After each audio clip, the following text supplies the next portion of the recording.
الحمد لله رب العالمين والعاقبة للمتقين والصلاة والسلام على رسوله محمد وعلى آله وأصحابه أجمعين وعلى من تبعهم بإحسان إلى يوم الدين. أما بعد فأعوذ بالله من الشيطان الرجيم.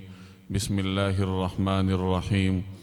فبما رحمة من الله لنت لهم ولو كنت فظا غليظ القلب لانفضوا من حولك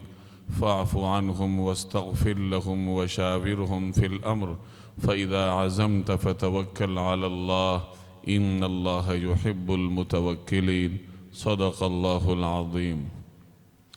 بزرگان محترم اور میرے عزیز دوستوں اور بھائیوں، 6 ہجری میں مسلمانوں نے قریش کے ساتھ حدیبیہ کے مقام پر صلح کا ایک معاہدہ کیا. اس معاہدے میں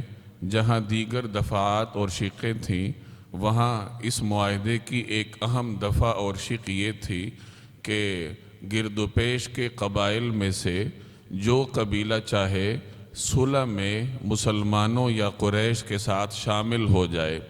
یعنی اگر کوئی قبیلہ مسلمانوں کا اتحادی بنتا ہے تو اسے اختیار ہے. اسی طریقے سے اگر کوئی قبیلہ قریش کا اتحادی بنتا ہے تو اس کو بھی اختیار ہے. اور جو قبیلہ مسلمانوں کا اتحادی بن جائے تو قریش اس پر حملہ نہیں کر سکتے، کیونکہ وہ بھی اب صلح میں داخل ہے. اسی طریقے سے جو قبیلہ قریش کے ساتھ اتحاد کرے گا اس صلح کی نتیجے میں، تو مسلمان اس پر حملہ نہ کرنے کے پابند ہوں گے. تو یہ جہاں معاہدے کی دیگر دفعات تھیں صلح حدیبیہ میں، وہاں ایک دفعہ یہ بھی تھی.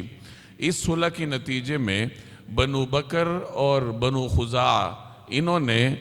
اپنے اپنے طور پر مسلمانوں اور قریش کے ساتھ صلح کے معاہدات کیے.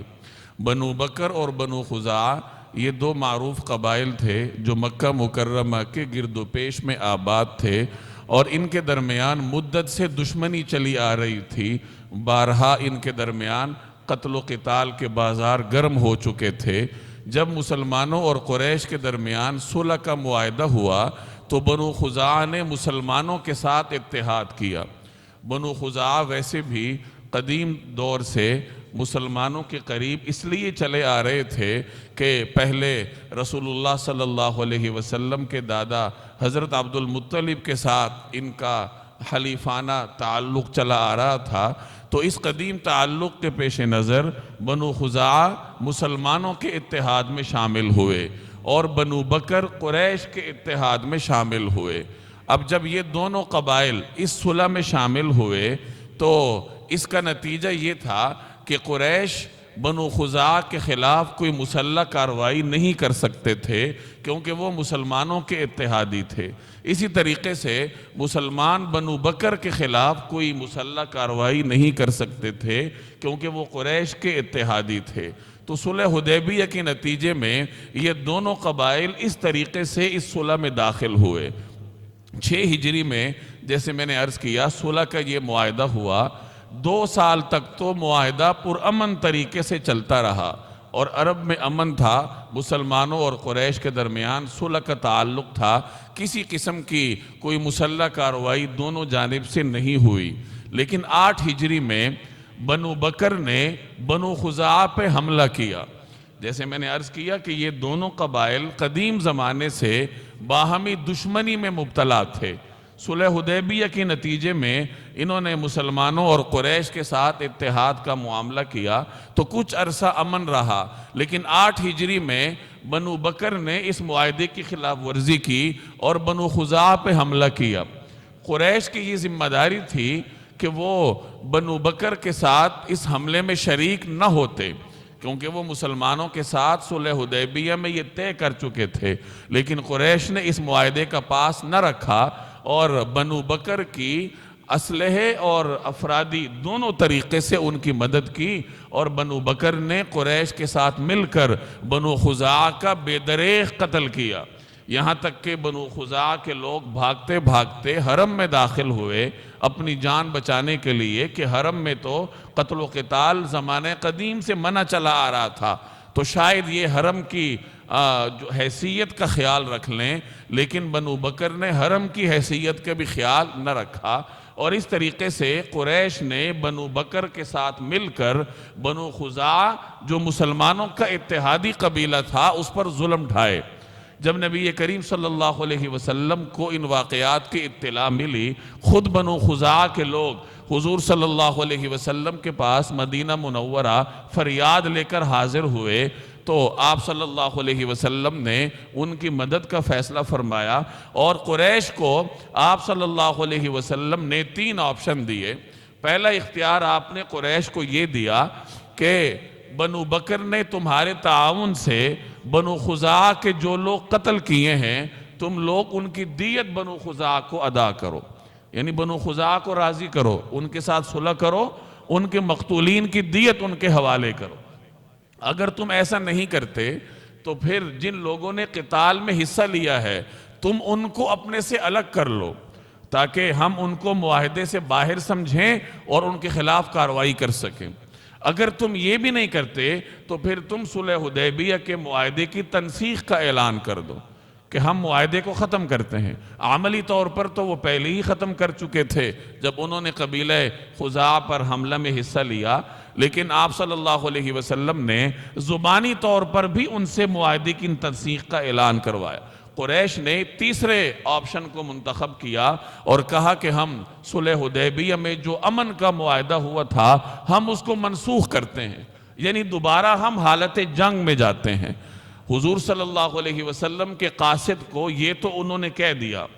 لیکن بعد میں انہیں پچھتاوا ہوا کہ یہ ہم کیا کر بیٹھے۔ اب مسلمان ایک بڑی طاقت ہے، ان کا سامنا کرنا، ان کا مقابلہ کرنا اب ہمارے لیے پہلے کی طرح آسان نہیں ہے۔ چنانچہ وہ اپنے اس عمل پر نادم ہوئے اور انہوں نے معاہدے کی تجدید کی کوششیں کی کہ جو معاہدہ ہم ختم کر چکے ہیں امن کا، کسی طریقے سے دوبارہ ہم اسے رینیو کر دیں، دوبارہ اس معاہدے کو ہم لاگو کر دیں۔ چنانچہ قریش کے معروف سردار تھے ابو سفیان بن حرب، جو اس وقت تک مسلمان نہیں ہوئے تھے، وہ مدینہ منورہ قریش کے قاصد بن کر آئے۔ ان کی صاحبزادی حضرت ام حبیبہ رضی اللہ تعالی عنہا جو اسلام کے اوائل میں ہی مسلمان ہو چکی تھیں اور اس وقت رسول اللہ صلی اللہ علیہ وسلم کے نکاح میں تھیں، ام المومنین تھیں، تو ابو سفیان سیدھا ان کے پاس آیا کہ میری بیٹی ہے تو میں کچھ عرصہ یہاں قیام کرتا ہوں، آرام کرتا ہوں۔ جب حضرت ام حبیبہ رضی اللہ تعالی عنہا نے اپنے گھر میں اپنے ہی والد کو دیکھا تو انہوں نے ایک بستر جو بچھا ہوا تھا اس کو فوری طور پر لپیٹا۔ تو ابو سفیان کو حیرت ہوئی، اس نے کہا کہ بیٹی تم نے مجھے اس بستر کے قابل نہیں سمجھا یا اس بستر کو میرے قابل نہیں سمجھا؟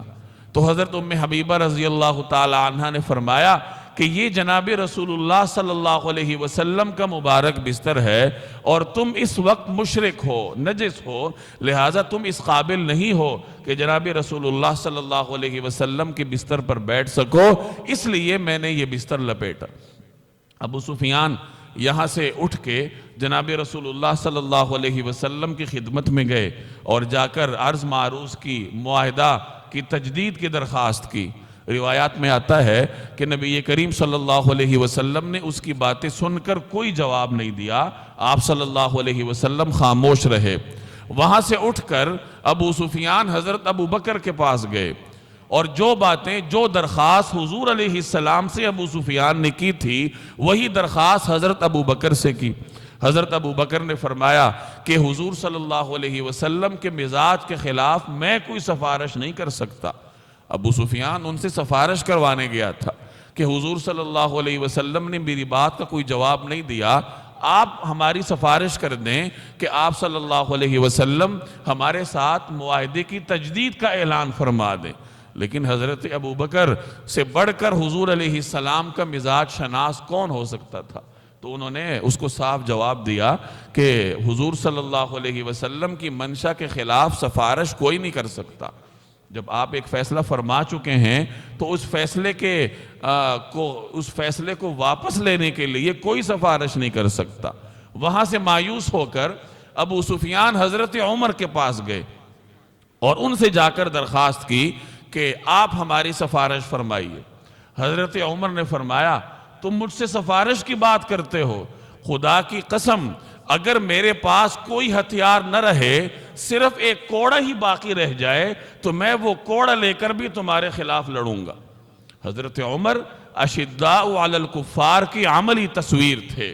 حالانکہ یہی ابو سفیان، یہی قریش کے سردار حضرت عمر کے اسلام لانے سے پہلے ان کے دوستوں میں شمار ہوتے تھے، لیکن اسلام لانے کے بعد حضرت عمر کے دل میں کفار کی اس قدر نفرت تھی کہ ہر موقع پر کفار کو اور کفر کو ختم کرنے کے لیے حضرت عمر پیش رہتے تھے۔ حضرت عمر کا یہ سخت جواب سن کر ابو سفیان مزید مایوس ہوئے اور حضرت علی رضی اللہ تعالی عنہ کی خدمت میں گئے اور ان سے جا کر درخواست کی کہ آپ ہماری کچھ سفارش فرمائیے، اور ساتھ یہ بھی کہا کہ آپ سے بڑھ کر میرا کوئی قریبی عزیز یہاں نہیں ہے، آپ کے ساتھ ہمارا قریبی نسبی تعلق ہے، رشتہ داری ہے، ہم ایک ہی برادری کے لوگ ہیں، تو آپ ہماری سفارش فرمائیے کہ حضور صلی اللہ علیہ وسلم ہمارے ساتھ صلح کا معاملہ فرمائیں۔ لیکن حضرت علی نے بھی انکار کیا اور وہی جواب دیا جو حضرت ابو بکر پہلے دے چکے تھے کہ جب حضور صلی اللہ علیہ وسلم ایک فیصلہ فرما چکے ہیں تو اس فیصلے کو واپس لینے کے لیے کوئی سفارش نہیں کر سکتا۔ آپ علیہ السلام کی منشا اور مزاج کے خلاف کوئی بھی سفارش نہیں کر سکتا۔ حضرت حسن رضی اللہ تعالی عنہ جو اس وقت چھوٹے تھے اور سامنے کھیل رہے تھے، تو ابو سفیان نے حضرت سیدہ فاطمہ رضی اللہ تعالی عنہ سے درخواست کی کہ آپ اپنے اس صاحبزادے سے فرمائیں کہ یہ باہر جا کر اعلان کر دے کہ میں نے قریش کو پناہ دے دی۔ اس زمانے میں یہ عام تھا کہ اگر کوئی پناہ دے دیتا تو باقی لوگ بھی اس قوم کو پناہ دیا کرتے تھے، تو اس رواج کے مطابق ابو سفیان نے سیدہ فاطمہ رضی اللہ تعالی عنہ سے درخواست کی کہ اپنے صاحبزادے سے فرما دیجئے کہ وہ باہر جا کر کہہ دے کہ میں نے قریش کو پناہ دی ہے، اور یہ کام کر کے وہ عرب کا سردار بن جائے گا۔ تو حضرت سیدہ فاطمہ رضی اللہ تعالی عنہ نے فرمایا کہ ابھی میرے بیٹے کی عمر اس قدر نہیں ہوئی کہ وہ کسی کو پناہ دے سکے، اور ویسے بھی حضور صلی اللہ علیہ وسلم کی منشا کے خلاف کون پناہ دے سکتا ہے۔ تو اس طریقے سے صلح کی تمام کوششیں ناکام ہوئیں اور ابو سفیان ناکام ہو کر مکہ مکرمہ لوٹ گئے۔ جناب رسول اللہ صلی اللہ علیہ وسلم نے مسلمانوں کو جنگی تیاریوں کا حکم دیا اور اپنی تیاریوں کو رسول اللہ صلی اللہ علیہ وسلم نے حد درجے مخفی رکھا۔ حضور علیہ السلام کی یہ منشا تھی کہ خفیہ طور پر ہم تیاریاں کریں اور اچانک جا کر ہم قریش پر دھاوا بولیں۔ چنانچہ 10 رمضان 9 ہجری کو رسول اللہ صلی اللہ علیہ وسلم 10,000 صحابہ کرام کا ایک عظیم لشکر لے کر مکہ مکرمہ کی جانب روانہ ہوئے۔ آپ اندازہ لگائیے، یہ 8 ہجری کا موقع ہے، 10 رمضان 8 ہجری، اور اس سے چند سال پہلے 2 ہجری میں بدر کے مقام پر مسلمان محض 313 تھے، اور 3 ہجری میں احد کے میدان میں مسلمانوں کی تعداد 700 تھی۔ اب محض 5 سال کے عرصے میں اللہ تعالیٰ نے مسلمانوں کو اتنی جنگی قوت عطا فرمائی کہ اب 10,000 کا ایک لشکر جرار لے کر جناب رسول اللہ صلی اللہ علیہ وسلم مکہ کی جانب عازم سفر ہوئے۔ جب آپ صلی اللہ علیہ وسلم جحفہ کے مقام پر پہنچے، مدینہ منورہ سے تھوڑا آگے جب آپ پہنچے تو حضرت عباس رضی اللہ تعالی عنہ جو آپ صلی اللہ علیہ وسلم کے چچا تھے، وہ ہجرت کے لیے تشریف لا رہے تھے مکہ سے، تو یہاں حضرت عباس کی رسول اللہ صلی اللہ علیہ وسلم سے ملاقات ہوئی۔ تو آپ صلی اللہ علیہ وسلم کے حکم پر حضرت عباس نے اپنا سامان مدینہ بھجوایا اور خود مسلمانوں کے لشکر میں شامل ہو کر مکہ کی جانب روانہ ہوئے۔ بعض حضرات فرماتے ہیں کہ حضرت عباس نے اس سے پہلے نبی کریم صلی اللہ علیہ وسلم سے ہجرت کی اجازت مانگی تھی۔ حضرت عباس کافی عرصہ پہلے مسلمان ہو چکے تھے، لیکن اہل مکہ سے اپنے اسلام کو مخفی رکھا ہوا تھا، اور قریش کی جنگی تیاریوں کی خبریں مسلمانوں کو بھیجا کرتے تھے۔ غزوہ احد میں انہوں نے ہی مسلمانوں کو تفصیلی اطلاع بھیجی کہ قریش کس طریقے سے جنگی تیاریاں کر کے آپ پہ حملہ آور ہونے کو ہیں۔ تو اسلام تو پہلے لا چکے تھے، اور روایات میں آتا ہے کہ ہجرت کی اجازت بھی مانگی تھی، لیکن آپ صلی اللہ علیہ وسلم نے ان سے فرمایا کہ ابھی آپ ہجرت مت کریں، اور مزید فرمایا کہ جس طریقے سے اللہ نے مجھ پر نبوت کو ختم کیا ہے، اسی طرح آپ پر اللہ تعالیٰ نے ہجرت کو ختم کرنا ہے۔ چنانچہ حضرت عباس نے سب سے آخر میں ہجرت فرمائی۔ جب مکہ فتح ہوا تو اس کے بعد تو ہجرت نہ رہی، ہجرت اسی وقت تک تھی جب مکہ قریش کے تصرف میں تھا اور وہاں کوئی مسلمان علی الاعلان اپنے دین پہ عمل نہیں کر سکتا تھا، تو اس وقت تک مسلمان پابند تھے کہ وہ مکہ سے مدینہ ہجرت کریں۔ اور ابھی یہ فتح مکہ کا سفر ہے تو حضرت عباس نے سب سے آخر میں ہجرت فرمائی، اور گویا کہ اللہ تبارک و تعالی نے نبی کریم صلی اللہ علیہ وسلم کی پیشن گوئی کے مطابق حضرت عباس پر ہجرت کو ختم کیا۔ وہاں سے کچھ آگے گئے تو حضور صلی اللہ علیہ وسلم کے چچیرے بھائی ابو سفیان بن حارث، یہ ابو سفیان بن حرب سے الگ تھے۔ ابو سفیان بن حرب جس کا میں نے ابھی ذکر کیا اور مکہ کے معروف سردار تھے، جو غزوہ احد اور غزوہ خندق میں قریش کے سپہ سالار تھے، وہ بنو امیہ کے سردار تھے۔ اور یہ ابو سفیان بن حارث ہیں جو بنو ہاشم کے تھے اور نبی کریم صلی اللہ علیہ وسلم کے چچا زاد بھائی تھے یہ، اور آپ صلی اللہ علیہ وسلم کے ایک پھوپھی زاد بھائی عبداللہ بن امیہ، یہ حضور صلی اللہ علیہ وسلم کی خدمت میں حاضر ہوئے۔ ابو سفیان بن حارث جو آپ کے چچیرے بھائی تھے، جو ابھی حاضر ہو رہے ہیں، انہوں نے اپنے قدیم زمانے میں جب اسلام نیا تھا اور حضور صلی اللہ علیہ وسلم مکہ میں تھے، تو یہ آپ صلی اللہ علیہ وسلم کے خلاف اشعار کہا کرتے تھے۔ تو شدید اذیت پہنچائی تھی انہوں نے نبی کریم صلی اللہ علیہ وسلم کو۔ تو جب آپ صلی اللہ علیہ وسلم نے ان کو دیکھا تو رسول اللہ صلی اللہ علیہ وسلم نے اپنا رخ مبارک ان سے پھیر لیا، یعنی ناراضگی کا اظہار فرمایا۔ ام المومنین حضرت ام سلمہ رضی اللہ تعالی عنہ جو آپ صلی اللہ علیہ وسلم کے ہمراہ تھیں، انہوں نے اس موقع پر ان کی سفارش کی اور حضور صلی اللہ علیہ وسلم سے عرض کیا کہ یا رسول اللہ، یہ آپ کے چچا زاد بھائی ہیں اور آپ کی ناراضگی کا سامنا کر کے یہ بدبخت ہو جائیں تو یہ بات کچھ مناسب نہیں ہے۔ تو اس طریقے سے حضرت ام سلمہ رضی اللہ تعالی عنہ نے جناب نبی کریم صلی اللہ علیہ وسلم کی ناراضگی کو دور کرنے کی کوشش فرمائی۔ امہات المؤمنین ہر مسلمان بیوی کے لیے روشن نمونہ ہیں، اور حضرت ام سلمہ نے اپنے اس طرز عمل کے ذریعے تمام مسلمان بیویوں کے لیے ایک عملی درس چھوڑا کہ کس طریقے سے مشکل حالات میں اپنے شوہر کا ساتھ دیا جاتا ہے اور اس کو تسلی دی جاتی ہے، اور معاملات کو گرم کرنے کی بجائے ان کو ٹھنڈا کرنے کی کوشش کی جاتی ہے۔ تو ایک طرف حضرت ام سلمہ رضی اللہ تعالی عنہ نے ان کی سفارش فرمائی، اور دوسری طرف حضرت علی رضی اللہ تعالی عنہ نے ابو سفیان بن حارث سے فرمایا کہ تم حضور صلی اللہ علیہ وسلم کے سامنے جاؤ اور وہی جملہ کہو جو حضرت یوسف علیہ السلام کے سامنے ان کے بھائیوں نے کہا تھا کہ تاللہ لقد آثرک اللہ علینا وَإِن كُنَّا لَخَاطِئِينَ، کہ اللہ کی قسم اللہ نے آپ کو ہم پر ترجیح دی ہے، یعنی اللہ نے آپ کو منتخب فرما لیا اور ہم ہی خطاوار تھے۔ چنانچہ ابو سفیان بن حارث نے دوبارہ حاضر ہو کر یہی جملہ کہا تو آپ صلی اللہ علیہ وسلم نے اس کے جواب میں ارشاد فرمایا لا تثریب علیکم اليوم، کہ آج تم پر کوئی مواخذہ نہیں۔ تو اس طریقے سے حضور صلی اللہ علیہ وسلم نے ان کو معاف کیا۔ کس کو معاف کیا؟ اس کو جو آپ کے خلاف اشعار کہا کرتا تھا۔ اور یاد رکھیے شعر و شاعری اس زمانے کا میڈیا تھا،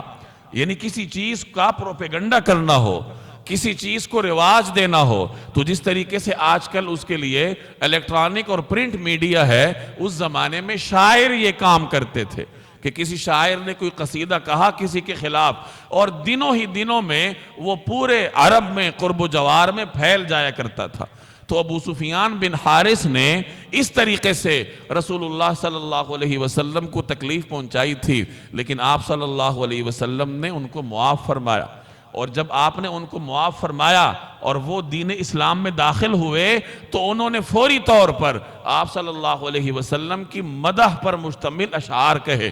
تو آپ صلی اللہ علیہ وسلم نے ان کے سینے پہ ہاتھ مارا اور فرمایا تم نے ہر معاملے میں میری مخالفت کی تھی، یعنی آج اللہ نے تمہیں ہدایت دی تھی، اس سے پہلے تمہارا یہ طرز عمل تھا۔ سیرت نگار لکھتے ہیں کہ ابو سفیان بن حارث جب اس موقع پر مسلمان ہوئے، اس کے بعد وہ بڑے ہی ثابت قدم رہے، اور زندگی بھر حیا کی وجہ سے انہوں نے حضور صلی اللہ علیہ وسلم کے سامنے سر نہیں اٹھایا،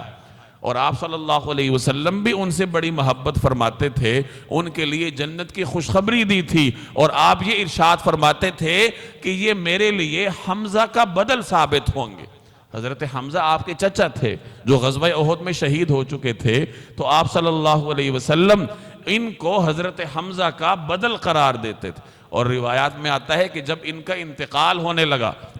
تو انہوں نے اپنے قریب بیٹھنے والوں سے کہا کہ میرے اوپر رونا نہیں، کیونکہ میں نے جس دن اسلام قبول کیا ہے اس کے بعد آج تک میں نے کوئی گناہ نہیں کیا، لہٰذا میرے مرنے کے بعد بھی میرے اوپر مت رونا۔ تو آپ صلی اللہ علیہ وسلم نے ان کو معاف کیا۔ آپ کی جو صفت عفو تھی اس کی وجہ سے اللہ تبارک و تعالی نے ان کو اس طریقے سے ایک ثابت قدم مسلمان بنایا۔ مزید آپ آگے بڑھتے گئے مسلمانوں کے لشکر کے ساتھ، مر الظہران ایک مقام آتا ہے مکہ اور مدینہ کے درمیان، یہاں پہنچ کر نبی کریم صلی اللہ علیہ وسلم نے پڑاؤ ڈالا، رات قیام کرنا تھا، تو آپ علیہ السلام نے مسلمانوں کو حکم دیا کہ ہر مسلمان اپنے خیمے کے سامنے آگ روشن کرے۔ 10,000 مسلمان تھے، 10,000 خیمے تھے، اب 10,000 آگ کے علاوہ روشن ہوئے۔ آپ رات کو کسی میدان میں 10,000 چولہے روشن کر دیں تو کتنا ایک لمبا فاصلہ ہوگا جس پر وہ مشتمل ہوگا، اور دیکھنے والے کو کتنا باروب لگے گا۔ تو یہ بھی ایک جنگی حکمت عملی تھی کہ آپ صلی اللہ علیہ وسلم نے ہر مسلمان کو حکم دیا کہ اپنے خیمے کے سامنے اپنی الگ آگ روشن کرو۔ مسلمانوں نے وہاں پڑاؤ ڈالا، اور اس طرح ہر مسلمان نے اپنے خیمے کے سامنے آگ روشن کی۔ ادھر مکہ والے لا علم تھے کہ مسلمان اس طرح ایک عظیم لشکر کے ساتھ ہماری طرف پیش قدمی کر رہے ہیں، اور انہیں اس بات کا اندازہ تھا کہ آج یا کل انہی دنوں میں مسلمانوں نے ہم پہ حملہ کرنا ہے، اور جو ہم نے بنو خزاعہ کے ساتھ ظلم کیا تھا اس کا حساب ہمیں چکانا ہوگا، چنانچہ انہیں اندازہ تھا۔ تو اسی رات ابو سفیان چند عرب سرداروں کے ساتھ مکہ سے باہر نکلا کہ ذرا جائزہ لیں کہ کیا صورتحال ہے، کہیں مسلمانوں کا لشکر تو نہیں قریب۔ اب جب وہ اس مقام پر پہنچے جہاں مسلمانوں نے جگہ جگہ آگ روشن کی تھی، اب چونکہ اندھیرا تھا اور آگ ہی نظر آ رہی تھی، لوگ تو نظر نہیں آ رہے تھے، تو وہ حیران تھے کہ نہ جانے یہ اتنا عظیم لشکر کس کا ہو سکتا ہے۔ آپس میں وہ بات چیت کر رہے تھے، اندازہ لگا رہے تھے کہ یہ کس کا لشکر ہوگا۔ ادھر حضور صلی اللہ علیہ وسلم کے چچا حضرت عباس رضی اللہ تعالی عنہ نے جب یہ صورتحال دیکھی تو انہیں اندازہ ہوا کہ اگر رسول اللہ صلی اللہ علیہ وسلم کے مکہ میں داخل ہونے سے پہلے قریش نے آپ سے معافی نہ مانگی اور اپنے لیے امان یا امن حاصل نہ کیا تو آج کے بعد قریش کا وجود مٹ جائے گا۔ چنانچہ وہ اسی تگ و دو میں تھے کہ کسی طرح قریش تک پیغام پہنچایا جائے کہ تم لوگ مقابلہ نہیں کر سکتے، حاضر ہو کر معافی کی درخواست کرو اور اپنے لیے امان حاصل کرو۔ تو حضرت عباس رضی اللہ تعالی عنہ نبی کریم صلی اللہ علیہ وسلم کے سفید خچر پر سوار ہو کر باہر نکلے اپنے لشکر سے، مسلمانوں کے لشکر سے، کہ ذرا دیکھیں کہ کوئی لکڑہارا جا رہا ہو یا کوئی مکہ کی طرف جا رہا ہو تو اس کے ہاتھ پیغام بھجوائیں قریش کے سرداروں کو کہ تم مقابلہ نہیں کر سکتے ہو، امان حاصل کر لو، فائدے میں رہو گے۔ اب ادھر سے حضرت عباس آ رہے تھے، ادھر جیسے میں نے عرض کیا کہ ابو سفیان چند عرب سرداروں کے ساتھ تھا اور اندازے لگا رہا تھا کہ یہ کس کا لشکر ہے۔ تو حضرت عباس نے اس کی بات سن لی اور پہچان لیا کہ ابو سفیان ہے، تو حضرت عباس نے اس کو آواز دی اور فرمایا کہ یہ جناب رسول اللہ صلی اللہ علیہ وسلم اپنے صحابہ کرام کے عظیم لشکر کے ساتھ موجود ہیں، اور ان سے فرمایا کہ میرے ساتھ سواری پر بیٹھ جاؤ، میں تمہیں لے کے جاتا ہوں نبی کریم صلی اللہ علیہ وسلم کی خدمت میں، تم حاضر ہو کر امن کی درخواست کرو، امان لے لو پورے قریش کے لیے، اہل مکہ کے لیے۔ تو اپنے پیچھے سوار کیا اور حضور صلی اللہ علیہ وسلم کی خدمت میں حاضری کے لیے روانہ ہوئے۔ اب جس مسلمان کے خیمے کے پاس سے گزرتے وہ آگے بڑھ کے دیکھتا کہ کون ہے، چونکہ جنگی صورتحال تھی، تو دیکھتا کہ حضور علیہ السلام کی سواری ہے اور آپ صلی اللہ علیہ وسلم کے چچا ہیں تو وہ مطمئن ہو جاتا۔ جب حضرت عمر کے خیمے کے پاس سے گزرے اور انہوں نے آگے بڑھ کے دیکھا تو انہیں نظر آیا کہ ابو سفیان ہے، تو حضرت عمر نے فرمایا کہ اللہ تعالیٰ کا شکر ہے کہ اللہ نے بغیر کسی پیشگی معاہدے کے تجھے میرے ہاتھ میں دے دیا، تو آج تیری خیر نہیں ہے۔ تو حضرت عمر بھی ساتھ ساتھ چل پڑے۔ حضرت عباس سواری پر تھے تو وہ فوری طور پر رسول اللہ صلی اللہ علیہ وسلم کی خدمت میں پہنچے اور جا کر درخواست کی کہ یہ ابو سفیان امان اور امن کی درخواست لے کر حاضر ہوا ہے۔ تو نبی کریم صلی اللہ علیہ وسلم نے حضرت عباس سے فرمایا کہ رات ان کو اپنے پاس ٹھہراؤ، صبح لے کے میرے پاس آنا۔ تو صبح ابو سفیان حضور علیہ السلام کی خدمت میں حاضر ہوئے اور انہوں نے کلمہ شہادت بھی پڑھا، دائرہ اسلام میں داخل ہوئے اور اہل مکہ کے لیے امان کا پروانہ بھی حاصل کیا۔ آپ علیہ السلام نے ان سے فرمایا کہ جو تمہارے گھر میں داخل ہو جائے اسے امن حاصل ہے، جو اپنے گھر کا دروازہ بند کر دے اسے امن حاصل ہے، جو حرم میں چلا جائے اسے بھی امن حاصل ہے، مسلمان اسے کچھ نہیں کہیں گے۔ تو اس طرح اہل مکہ کے لیے ایک عظیم خوشخبری تھی کہ وہ مسلمانوں سے محفوظ رہ سکتے ہیں بشرطے کہ اس طریقہ کار پہ عمل کریں۔ اور نبی کریم صلی اللہ علیہ وسلم نے حضرت عباس سے فرمایا، چونکہ لشکر کی روانگی ہونی تھی صبح، تو آپ صلی اللہ علیہ وسلم نے حضرت عباس سے فرمایا کہ ابو سفیان کو لے کر وادی کے ایک تنگ جگہ پر بیٹھو جہاں سے سارا مسلمانوں کا لشکر باری باری گزرے، تاکہ اللہ تعالیٰ اس کو مسلمانوں کی شان و شوکت دکھائے۔ اسی حکم کے مطابق حضرت عباس رضی اللہ تعالی عنہ ابو سفیان کو لے کر ایک تنگ جگہ پر، وادی کی تنگ جگہ پر بیٹھے۔ اب سامنے سے لشکر گزر رہے ہیں، ابو سفیان پوچھتے حضرت عباس سے کہ یہ کون ہیں؟ تو وہ فرماتے کہ یہ قبیلہ مزینہ ہے۔ اگلا قبیلہ آیا، پوچھا یہ کون ہے؟ کہا قبیلہ جہینہ ہے۔ اگلا دستہ آیا، اس طرح دستوں پہ دستے آتے جاتے اور حضرت عباس تعارف کرواتے جاتے کہ یہ فلاں قبیلہ ہے، یہ فلاں قبیلہ ہے، یہاں تک کہ جناب نبی کریم صلی اللہ علیہ وسلم کا سبز دستہ جو انصار اور مہاجرین پر مشتمل تھا وہ سامنے سے گزرنے لگا۔ اور سیرت نگار لکھتے ہیں کہ آپ صلی اللہ علیہ وسلم کے گرد جو انصار اور مہاجرین تھے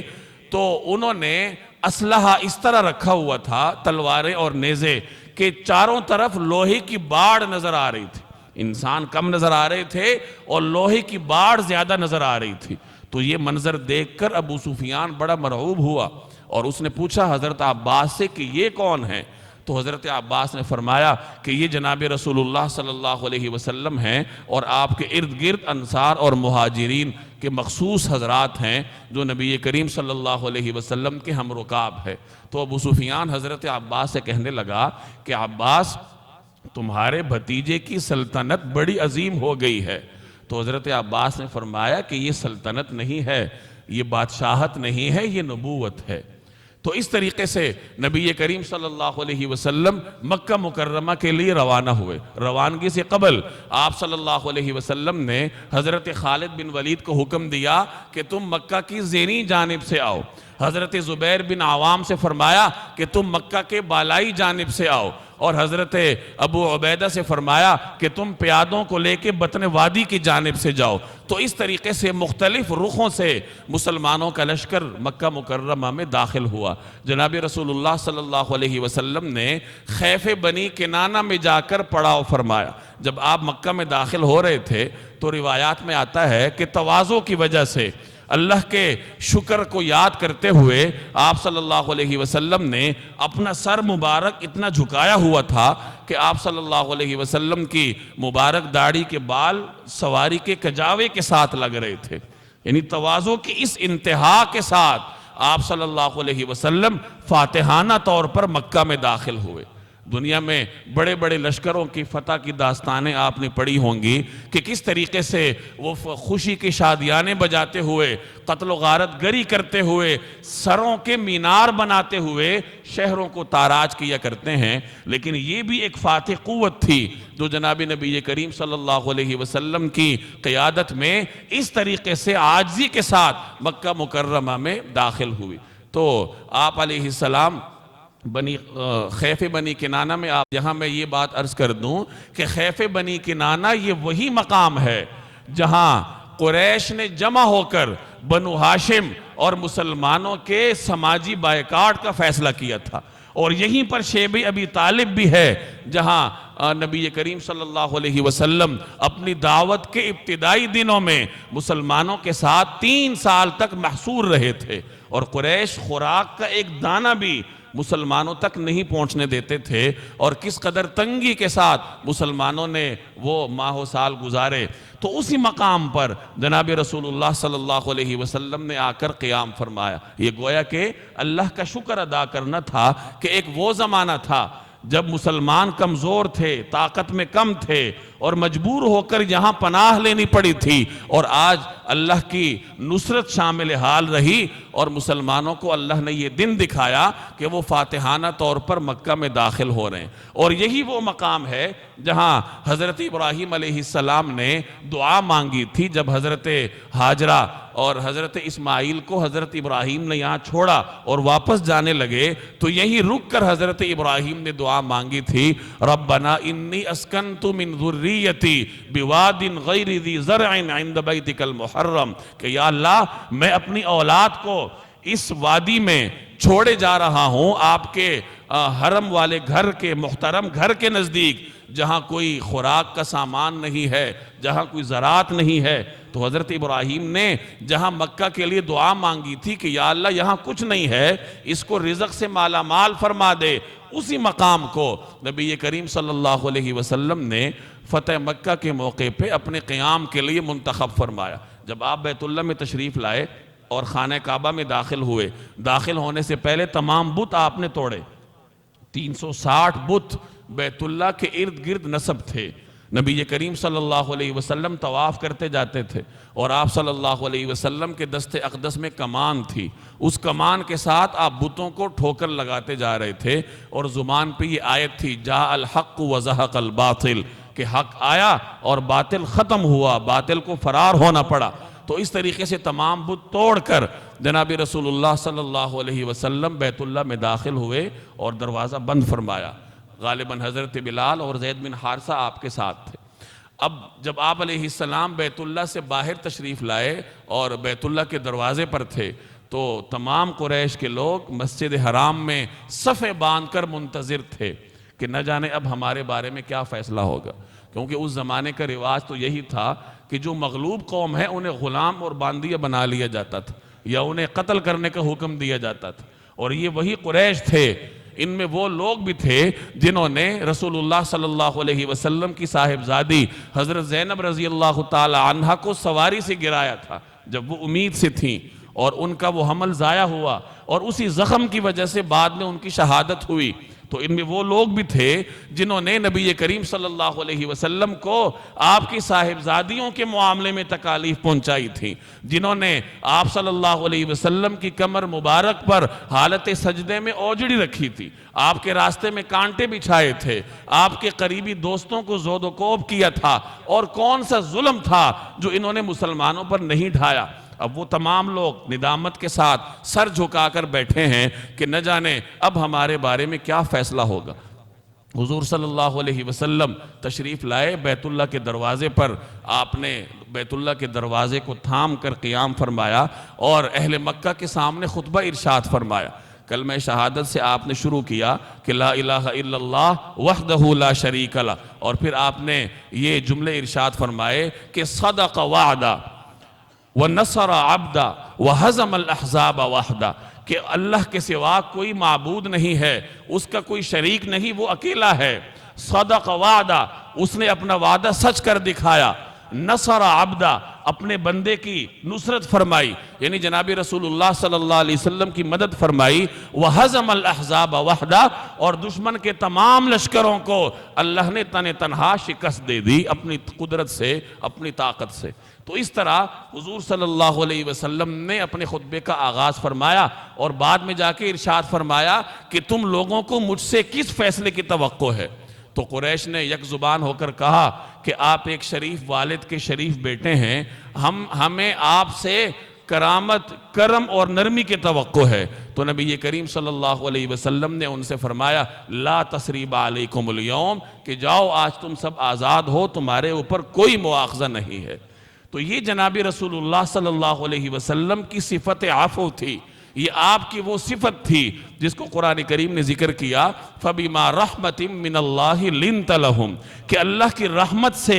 اللہ نے آپ کے اندر صفت نرمی پیدا کی ہے۔ وَلَوْ كُنْتَ فَظًّا غَلِيظَ الْقَلْبِ، اور اگر آپ کے دل میں سختی ہوتی، ترشی ہوتی، لَنْفَضُّوا مِنْ حَوْلِكَ، تو یہ لوگ آپ کے گرد سے بکھر جاتے۔ تو معلوم ہوا کہ داعی کے لیے صفت نرمی لازم چیز ہے، اور نرمی اور معاف کرنے کی صلاحیت یہ وہ صفت ہے جو معاشرے کو جمع کر کے رکھتی ہے، لوگوں میں جوڑ پیدا کرتی ہے۔ نبی کریم صلی اللہ علیہ وسلم کے اندر یہ صفت کتنی کوٹ کوٹ کر بھری تھی۔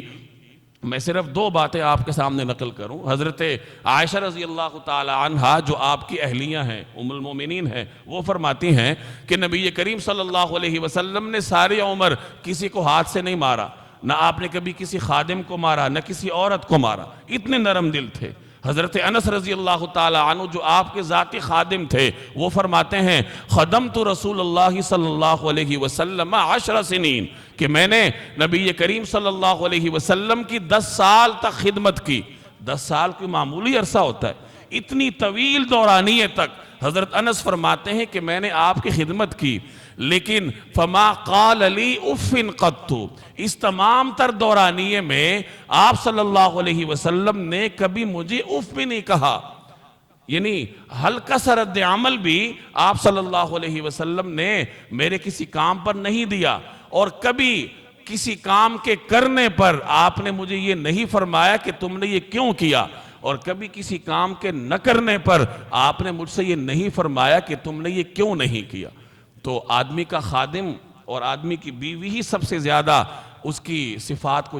جانتے ہیں۔ تو نبی کریم صلی اللہ علیہ وسلم کی صفت نرمی کے بارے میں یہ 2 گواہیاں کافی ہیں سمجھنے کے لیے کہ اللہ تبارک و تعالی نے آپ کے اندر یہ صفت کس قدر کوٹ کوٹ کر بھری تھی۔ اب جہاں میں اور آپ نبی کریم صلی اللہ علیہ وسلم کی دیگر سنتوں پر عمل کرنے کے پابند ہیں، وہاں ہم اس صفت کو اپنانے کے بھی پابند ہیں۔ ہم نماز تو پڑھ لیتے ہیں، داڑھی بھی رکھ لیتے ہیں، ٹخنوں سے پائنچے بھی اوپر کر لیتے ہیں، حج بھی کر لیتے ہیں، صدقہ خیرات بھی دیتے ہیں، لیکن جب کسی کو معاف کرنے کی باری آتی ہے یا کہیں نرمی کی ضرورت پڑتی ہے تو وہاں پھر ہم سنت کو اور سیرت کو فراموش کر جاتے ہیں۔ تو ایک کامل مسلمان وہ ہے جو نبی کریم صلی اللہ علیہ وسلم کی مکمل زندگی کو اپنانے کی کوشش کرے، حلیے میں بھی، لباس میں بھی، عبادات میں بھی، عادات میں بھی، اور اپنے رویے میں بھی۔ اور یاد رکھیے کہ یہ جو رویے کے متعلق سنتیں ہیں، یہ شاید اس دور میں ہمیں اپنانے کی سب سے زیادہ ضرورت ہے، کیونکہ بحیثیت مجموعی ہم شدت پسند قوم ہیں۔ ہم دین کے معاملے میں بھی شدت پسند ہیں، سماجی رویوں کے معاملے میں بھی شدت پسند ہیں، ہر معاملے میں ہمارا رویہ شدت پسندانہ ہوتا ہے۔ تو آج اور اس معاشرے میں مجھے اور آپ کو جناب نبی کریم صلی اللہ علیہ وسلم کی صفت نرمی، برداشت اور آپ صلی اللہ علیہ وسلم کے معاف کرنے کی صلاحیت اور صفت کو اپنانے کی سب سے زیادہ ضرورت ہے۔ اللہ تبارک و تعالی عمل کی توفیق دے۔ وما علینا الا البلاغ۔